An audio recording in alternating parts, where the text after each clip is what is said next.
અને ઈરાન વચ્ચે ચાલી રહેલા ભીષણ યુદ્ધને પગલે આંતરરાષ્ટ્રીય બજારમાં ક્રૂડ ઓઇલના ભાવ માર્ચ મહિનાથી બેરલ દીઠ $65થી ઉછળીને $104થી $119 સુધી પહોંચી ગયા હોવા છતાં દમણમાં ઈંધણ પુરવઠો અને જનજીવન સંપૂર્ણપણે સામાન્ય જોવા મળી રહ્યું છે। દમણમાં હાલ ડીઝલ પ્રતિ લીટર ₹87.87 અને પેટ્રોલ ₹92.37ના ભાવે વેચાઈ રહ્યું છે અને પેટ્રોલ પંપો પર કોઈ જ લાંબી લાઈનો કે દોડધામ વિના લોકો રાબેતા મુજબ ઈંધણ ભરાવી રહ્યા છે। આ દરમિયાન સોશિયલ મીડિયા પર ઈંધણની અછત અંગે ફેલાતી અફવાઓનું ઇન્ડિયન ઓઇલ કોર્પોરેશન લિમિટેડ દ્વારા સખ્ત ખંડન કરવામાં આવ્યું છે અને સ્પષ્ટ કરાયું છે કે દેશમાં ઈંધણનો પર્યાપ્ત ભંડાર ઉપલબ્ધ છે। આ સમગ્ર પરિસ્થિતિ અંગે દમણના નાસિર વાંજી પેટ્રોલ પંપના સંચાલક અસ્પી દમણિયાએ જણાવ્યું હતું કે આ યુદ્ધ ક્રૂડ ઓઇલના સંદર્ભમાં અત્યાર સુધીનું સૌથી ખતરનાક યુદ્ધ છે। જો કે તેમણે સ્પષ્ટ કર્યું કે કેન્દ્ર સરકારની કૂટનીતિ અને રશિયા તથા અમેરિકા તરફથી મળતા અવિરત સપ્લાયને કારણે ભારતમાં હજુ સુધી તેની કોઈ નકારાત્મક અસર વર્તાઈ નથી।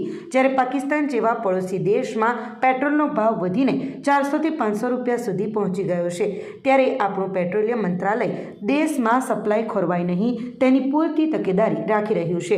વધુમાં તેમણે આશંકા પણ વ્યક્ત કરી છે કે જો ઇઝરાયલ દ્વારા ઈરાનની રિફાઇનરીઓ પર હુમલાઓ ચાલુ રહેશે અને યુદ્ધ લાંબુ ખેંચાશે તો આગામી સમયમાં ક્રૂડ ઓઇલના ભાવ આસમાને પહોંચી શકે છે અને ઈંધણની અછત પણ ઊભી થઈ શકે છે। તેથી તેમણે આ યુદ્ધ વહેલી તકે શાંતિપૂર્ણ રીતે પૂર્ણ થાય તેવી આશા વ્યક્ત કરી છે। જો કે હાલની પરિસ્થિતિ જોતા દમણમાં કોઈ જ ચિંતાજનક આસાર નથી અને સ્થાનિક તંત્રએ પણ નાગરિકોને અફવાઓથી દૂર રહી સત્તાવાર સ્ત્રોતો પર જ વિશ્વાસ મૂકવા અપીલ કરી છે। આજે વોર છે, બહુ સેન્સિટિવ વોર છે। બીજી બધા વોર્સ કરતાં બહુ ખતરનાક વોર કહેવાય as far as crude oil prices R concern. Crude oil એવી ચીજ છે જેનાથી રો ઓઇલ લે જ બધી કન્ટ્રીઝ અને પછી પોતાને રિફાઇન કરીને પોતે યુઝ કરે પેટ્રોલ ડીઝલ જનરેટર્સ રિફાઇનરીઝમાં ને કાર્સમાં ને ફેક્ટરીઝમાં। હવે કેમ એ છે કારણ કે જે ઈરાન જે છે તે વર્લ્ડનું one of the highest production કરે છે પેટ્રોલિયમ પ્રોડક્ટ્સ ક્રૂડ ઓઇલ, અને ચાઇનાને જે 60% ચાઇના એનું રિક્વાયરમેન્ટ ખાલી ઈરાન પાસેથી 60% લે છે, વેનેઝુએલા પાસેથી 20% લે છે। તો તમે સોચી શકો બે મેજર નેશન્સ જે સપ્લાઈઝ જેનું મોટામાં મોટું છે ઇન્ડિયા અને ચાઇના છે। ચાઇનાની માર પડશે કારણ કે વેનેઝુએલાના પ્રેસિડેન્ટને એને કેપ્ચર કરી લીધો, બંદી બનાવી દીધું અમેરિકાએ, એ ક્રૂડ ઓઇલનું કંટ્રોલ એની પાસે લઈ લીધું। ઈરાન પાસેથી બી એ લોકો એ જ લઈ લેવા માગે છે, they want to become the king. અને ઈરાનને ઇઝરાયલ, હમાસ ને હિઝબુલ્લા એ વોર ડિફરન્ટ છે, રિલિજિયસ વોર છે ને એ ચાલતી જ આવેલી છે, પણ અમેરિકા આવીને એમાં ઘીમાં આગ નાખવાનું કામ કર્યું। હવે આ કેવી રીતે ઇફેક્ટ કરશે આપણને? ચાઇનાને કરી દીધું છે, તમે જોવો તો માર્ચમાં ₹65 પર બેરલ ક્રૂડ ઓઇલ હતું, આજે એ જઈને 104, 119 તક ચાલી ગયું છે, 110 તક। ઇટ ઇઝ મીન્સ કે ઓલરેડી પ્રાઇસીસ વધ્યા છે। હાઉએવર જે આપણી ડિપ્લોમેસી છે આપણી પ્રાઇમ મિનિસ્ટર યશસ્વી પ્રાઇમ મિનિસ્ટર નરેન્દ્ર મોદીજીની, એમને લીધે ઇન્ડિયામાં હજુ એટલો ફરક નથી પડ્યો ઓઇલ રિઝર્વ્સમાં, કારણ કે આપણને રશિયા બી સપ્લાય કરે છે અને રશિયા સપ્લાય કરે છે સાથે સાથે અમેરિકા બી કરે છે, એટલે હજુ પ્રાઇસ નથી વધ્યો। પણ જો આ ભીષણ વોર ચાલશે, કાલે જ ઇઝરાયલે રિફાઇનરી પર એટેક કરી દીધો ઈરાનની। હવે ઈરાનની રિફાઇનરી પર એટેક કરવાથી આખો વર્લ્ડમાં અતરાફતરી થઈ ગઈ છે અને અરાજકતાનો માહોલ આવ્યો છે। જો આ આગળ ચાલતા વોર જાય ને આવી રીતે જ એટેક્સ થતા રહે, ખાસ કરીને રિફાઇનરી ક્રૂડ ઓઇલમાં, તો સૌથી વધારેમાં વધારે ક્રૂડ ઓઇલનો ભાવમાં ઇફેક્ટ થશે અને તમે જોશો તેજીથી આસમાન જોશે। શોર્ટ સપ્લાય બી થઈ શકશે, કટોટી બી આવશે પમ્પ્સ પર બધે કે થોડો રોકો ઈરાન પર ડિપેન્ડ થતા તે હજુ બી સપ્લાઈઝમાં પ્રોબ્લેમ આવે। તો આઈ વિશ કે આ જંગ ધીમી થાય, ટોક્સ થાય અને ખતમ થાય, નહીં તો આવનારો ટાઈમમાં પ્રોબ્લેમ થઈ શકે। હાલમાં મેં તમને કહ્યું આપણી મિનિસ્ટ્રી અને આપણે પેટ્રોલિયમ મિનિસ્ટ્રી અને આપણા પ્રાઇમ મિનિસ્ટર એન્શ્યોર કીધું છે કે કોઈ ઇફેક્ટ નથી આવવા દીધી। વેરેસ તમે પાકિસ્તાનમાં જાઓ તો ₹300 હતું તેને ₹400-500 થઈ ગયું છે પેટ્રોલ। તો આ ચીજ છે, લેટ્સ હોપ કે પીસ થાય અને અમનથી વધારે। વલસાડ નગરપાલિકાની બેદરકારી, ચીપવાડમાં 2 મહિના પહેલા બનેલો ડામરનો રોડ પીગળવા લાગ્યો, વાહન ચાલકો પરેશાન। વલસાડ નગરપાલિકાના પ્રી મોન્સૂન પ્લાનિંગની વાતો તો બાજુ પર રહી, પણ અહીં તો પ્રી સમર ઉનાળામાં જ પાલિકાની કામગીરીના લીરે લીરા ઉડી રહ્યા છે. વલસાડના છીપાડ વિસ્તારમાં કરોડોના ખર્ચે બનેલો રસ્તો ગરમી પડતાની સાથે જ પીગળવા લાગ્યો છે. માત્ર 2 મહિના પહેલાં જ જે રસ્તો વાહન ચાલકોની સારી સુવિધા માટે બન્યો તે આજે વાહન ચાલકો માટે મુસીબત બની ગયો છે. સત્તાધીશો હવે મીડિયાના કેમેરા સામે આવવાનું ટાળી રહ્યા છે. આ દ્રશ્યો છે વલસાડના વ્યસ્ત એવા છીપાડ વિસ્તારના, જ્યાં રસ્તો જોઈને તમને લાગશે કે અહીં ડામર નહીં પણ જાણે કાળું તેલ રેડવામાં આવ્યું હોય.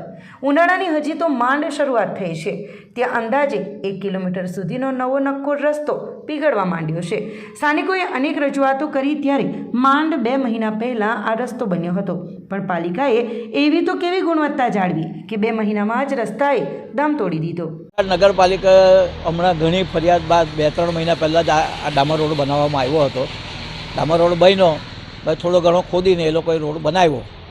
ત્યારે અમને એમ લાગતું હતું કે ભાઈ આ રોડ સારો બન્યો છે, પણ હાલને તબક્કે ગરમીને લીધે આ રોડ એટલો બધો ઉપર આવી ગયો છે ને કોઈ વ્હીકલ જાય ને હાલને તબક્કે તો નાના સ્કૂટરવાળા સ્લીપ બી થઈ જાય, પડી બી જાય, એટલો બધો આ રોડ ગરમીને લીધે બધો ઉપર આવી ગયો છે.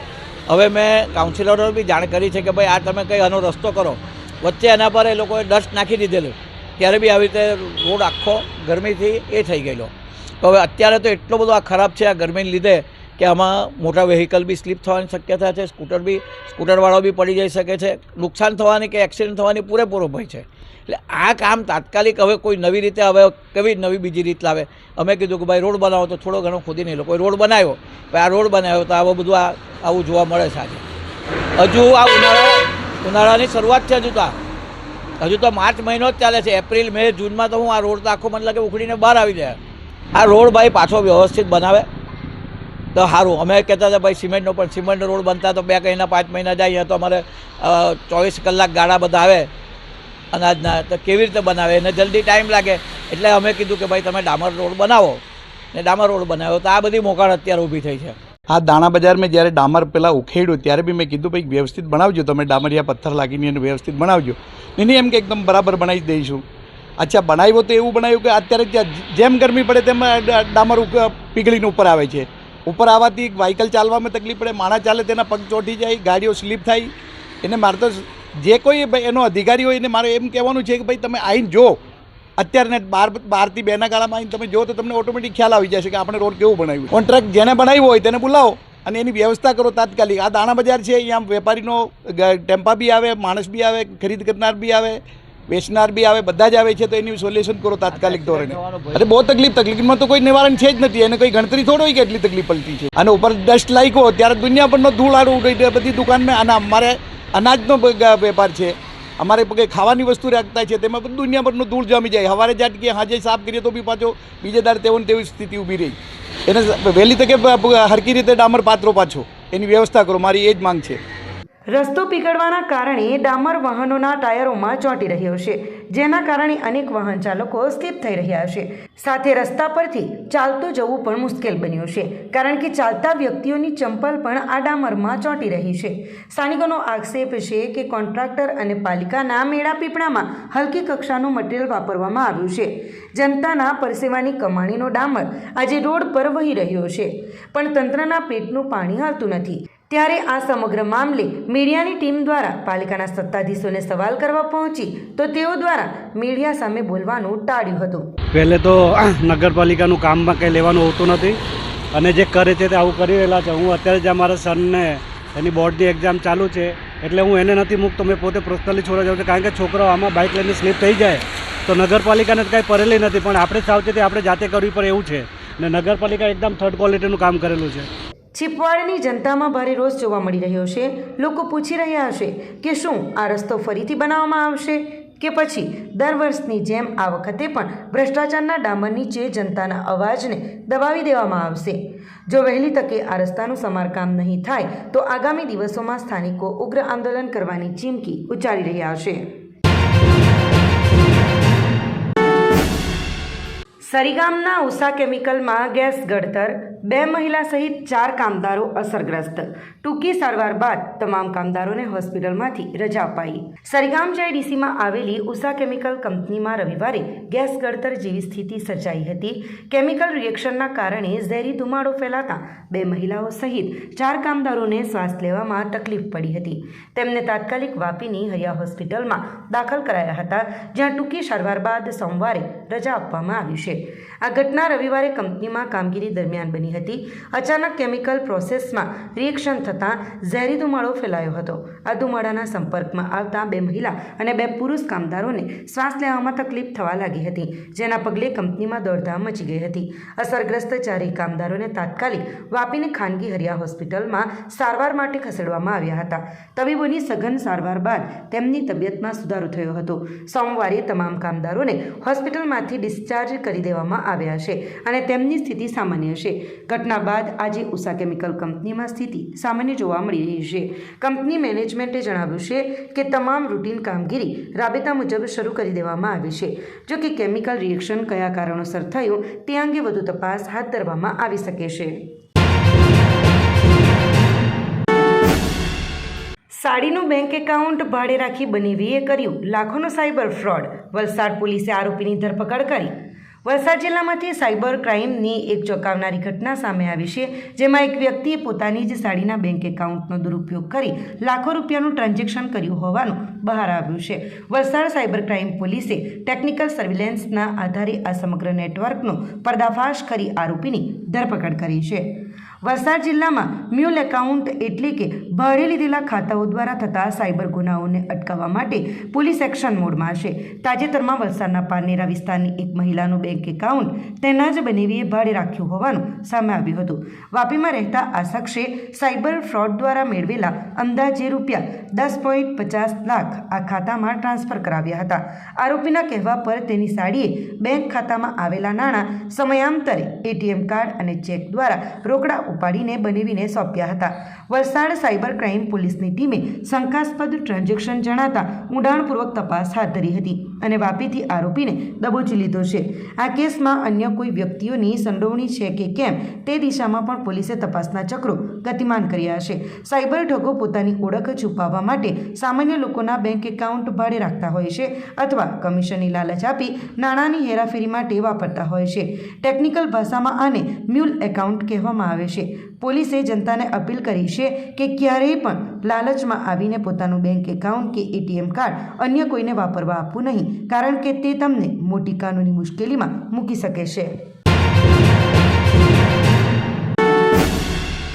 વલસાડ LCBનો સપાટો. પાર્ટીના બગવાડા ટોલનાકા પાસેથી 45.67 લાખના વિદેશી દારૂ સાથે ડમ્પર ઝડપાયો. કુલ 60.72 લાખનો મુદ્દામાલ જપ્ત. વલસાડ જિલ્લા LCBની ટીમે પાડીના બગવાડા ટોલનાકા પાસે મોટી સફળતા મેળવતા મુંબઈથી અમદાવાદ તરફ જતા એક અશોક લેલન્ડ હાઈવા ડમ્પર નંબર DD01H9432માંથી વિપુલ પ્રમાણમાં વિદેશી દારૂનો જથ્થો ઝડપી પાડ્યો છે. LCB PI ઉત્સવ બારોટના માર્ગદર્શન હેઠળ મળેલી બાતમીના આધારે પોલીસે ડમ્પરને રોકી તપાસ કરતા તેમાંથી ₹45,67,080ની કિંમતનો વિદેશી દારૂ અને બિયરની 15,552 બોટલો, 469 બોક્સ મળી આવ્યા હતા. પોલીસે ₹15 લાખની કિંમતનું ડમ્પર અને 5,000નો મોબાઈલ ફોન મળીને કુલ ₹60,72,080નો મુદ્દામાલ જપ્ત કર્યો છે. આ ગુનામાં ડમ્પર ચાલક શુભલાલ મોતીલાલ સાહુ મૂળ રહે મધ્યપ્રદેશની ધરપકડ કરવામાં આવી છે, જ્યારે સેલવાસથી દારૂ ભરેલું ડમ્પર આપનાર વોન્ટેડ આરોપી ચિરાગભાઈ રહી સેલવાસને પકડવાના ચક્રો ગતિમાન કર્યા છે. આ અંગે પારડી પોલીસ મથકમાં ગુનો નોંધીને પકડાયેલા આરોપી અને મુદ્દામાલનો કબજો વધુ તપાસ અર્થે સોંપવામાં આવ્યો છે.